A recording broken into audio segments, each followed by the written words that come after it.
Since Starfield came out, I haven't really touched Skyrim, and I assumed that the modding community would be too busy with Bethesda's newest game, but holy crap! Skyrim mods have not slowed down. It actually feels that people said F Starfield, time to put Skyrim mods on acceleration mode. So today I will do my absolute best to try to catch up to some of the best Skyrim mods since then, and I will have to follow this video up with another one since there are just that many quality mods, so stay subscribed. Because I know you are subscribed. Everyone is, and everyone should be. I don't know why, but YouTube has this little bug where it says that I have only 13k subscribers, when in reality I have 13 million, so don't be fooled. Okay, so for the first mod, let's just assume that by chance one of your followers meets a less than favorable fate. And obviously you are very sad because of that. A Fond Farewell is a pretty immersive mod that allows you to organize a funeral for the deceased by speaking to a priest of Arcade. So it adds this dialogue option, and then they will ask you what your relationship was with the deceased. And you know, for some more sympathy, you gotta lie. And then you'll have to wait a day for the funeral to take place. Now, how he didn't question the blood on my clothes from the murder was beyond me. Maybe it's those puppy eyes that hypnotized them. Also, I can't believe I received an inheritance letter after murdering the person. The mod also adds a cemetery to Markarth that is hidden in a little cave, but it actually looks amazing. It's a very cinematic area. There are actually two issues that I see with this cemetery. One, real estate is very limited, so people would really try to avoid dying. And the entrance is accessible by climbing a ladder. So if you want to have someone older or someone who is disabled at your funeral, forget about it. Also, it's pretty funny how I can use Skyclimb to climb the tombstones. That's respect right there. I would have to know that you actually have to wait in another cell than the Priest of Arcade for this mod to work. I don't think it's an issue with the mod necessarily. Skyrim is just a buggy mess as always, so you know. So let's try it with Nazim this time.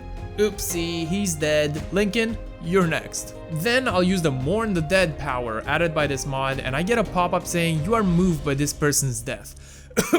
Bullshit. As always, I will get some inheritance letter from Nazim's family, aka a reward, and then I'll organize a funeral with the local priest. I tell him that Nazim is my adversary, and then I wait a day. As any reasonable person, I actually show up to his bedroom unannounced at 6 AM and force him out of bed to start early. And then we go to the cemetery to find out that his wife showed up to the funeral? Like, why?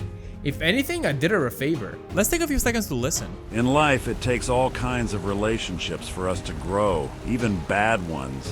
While we may resent them, despise them, disagree with their values, they too fought for what they believed in. And in the end, we pray that their honorable death granted them peace.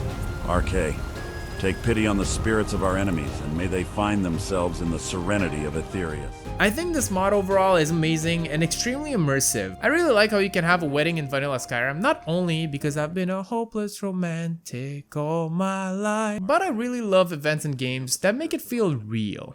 And now we have another banger from J Serpa. Skill-based dynamic animations, making it so your character would play different animations based on your skill level and certain actions. Here you're seeing different levels of sneaking, for example. It just makes sense that as you get better and better at something, you look more graceful doing it.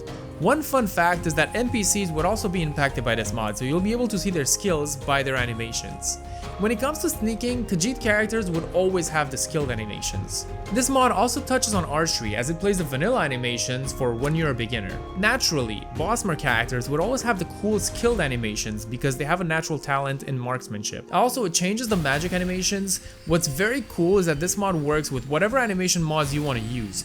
Bredens, High Elves, and Dark Elves would always have the skilled animation, so that's why I had to change my race for these shots. Also, you're welcome. There are many ways in which Skyrim can be classified as a janky game. I don't want to name any examples because in this video I do not want to talk bad about any aspect of this game. The camera when you interact with furniture f***ing sucks. I mean, why is it locked at such a weird and awkward angle while this janky animation in itself is playing? It just makes me dizzy by having to adjust my eyes to so many angle changes.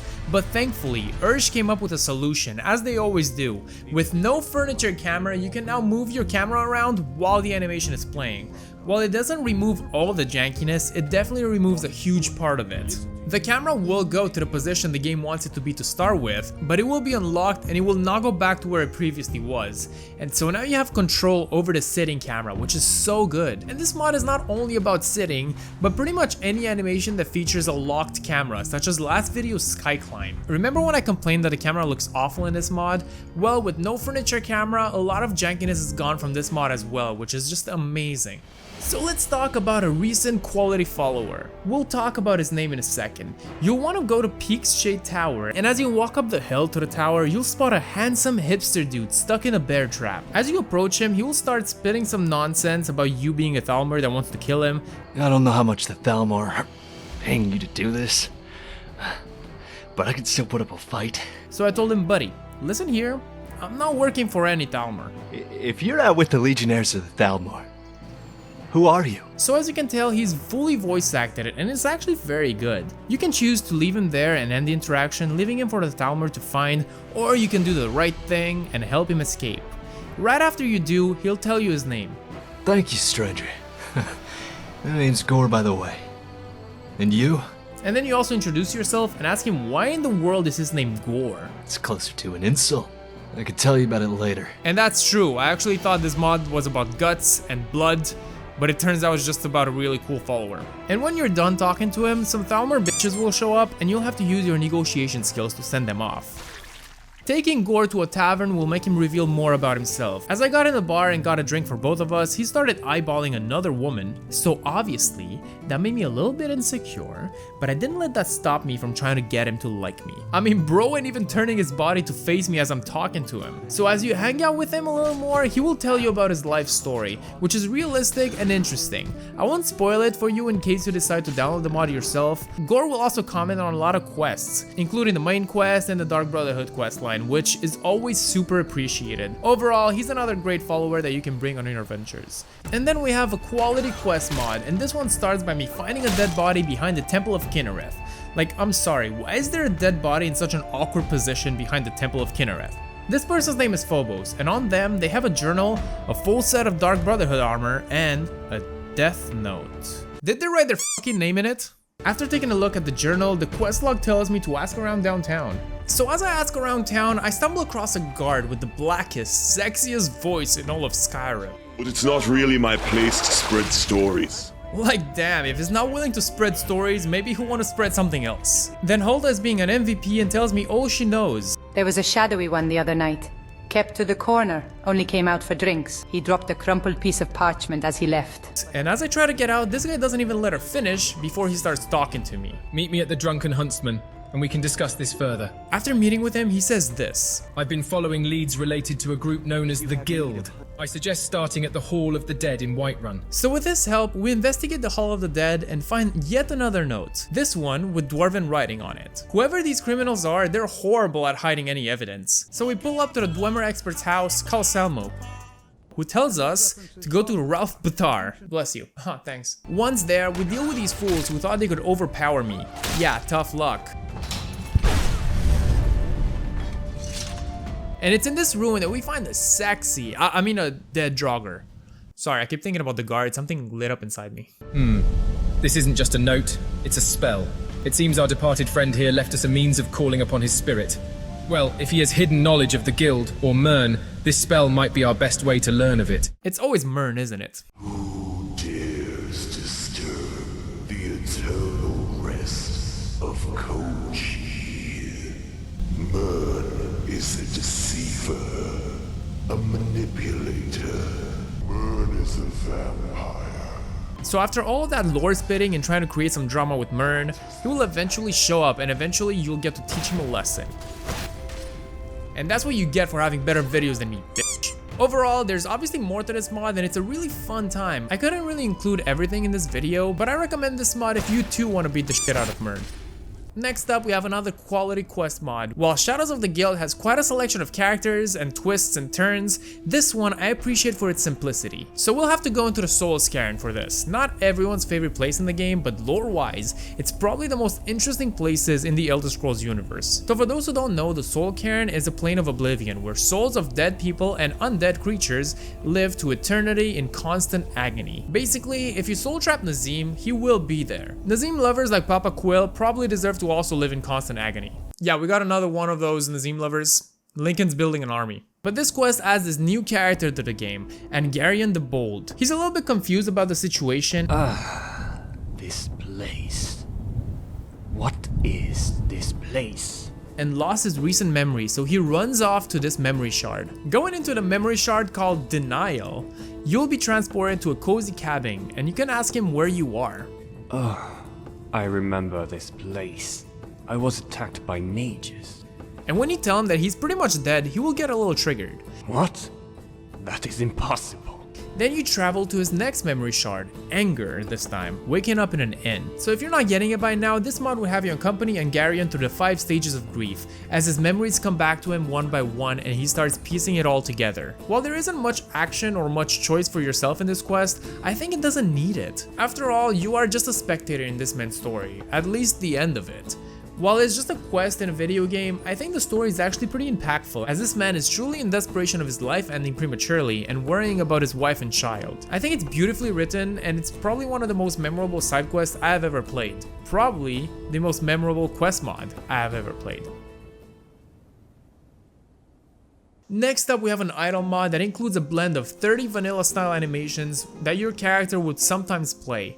This mod is perfect for, let's say you walk and then you notice someone crazy in game. You stop to see what's going on, and since you're a little uncomfortable, you'll cross your arms, you scratch your head in confusion, and then look at your nails thinking to yourself, thank Talos I'm not like that. Taking these clips from the mod page, because I totally refuse to talk to that bitch Terry, your character would also be reactive in dialogue, which is a cool feature that I actually believe will become a trend in the animation subgenre of Skyrim modding. So how about we take a look at some cool recent armors. So let's start with Dark Harvester, a perfect set if you want to play as a maniacal Grim Reaper.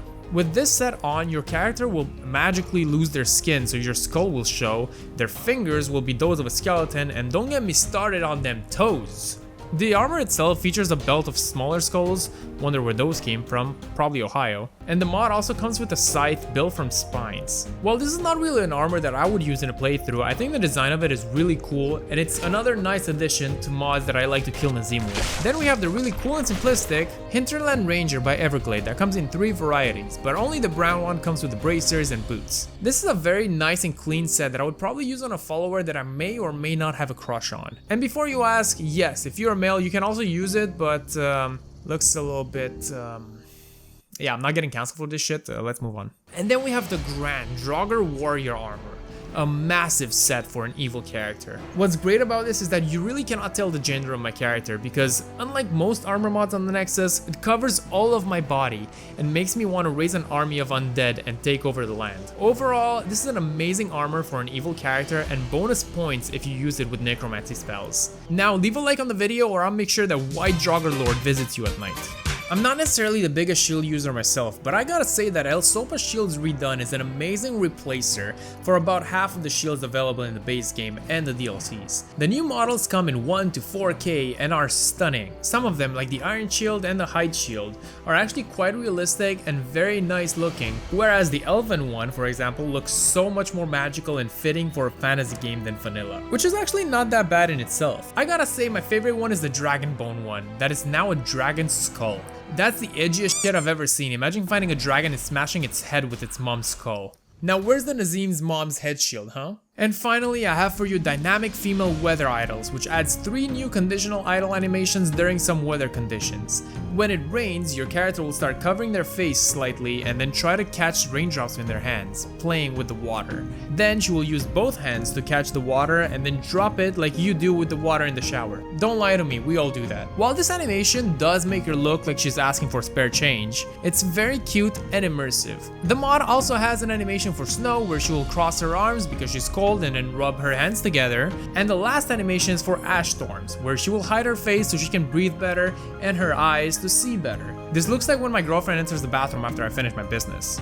And these would be the mods for today. We have a little more than usual now, and I really hope you enjoyed. Since the release of Starfield, I haven't really touched Skyrim in a while, and a lot of mods released, and I'm overwhelmed given that I'll have to catch up to all of them. So please leave a like on the video to show your support, and also consider supporting me on Patreon for extended cuts of my videos with deleted jokes and behind the scenes. And also a chance to get roasted in my videos if you're a Nazim lover, as you deserve. Can't believe we have 2 of these guys now. Did these mods make you want to uninstall Starfield? If not, let me know what it would take. Other than that, here's my last Skyrim video if you want to see more mods, and here's the last Starfield video if you're playing that game as well. I think it's a really fun game. I really want to know what you guys are thinking, so let me know in the comments. Please Give me some engagement. Click on either one of these. And leave me alone.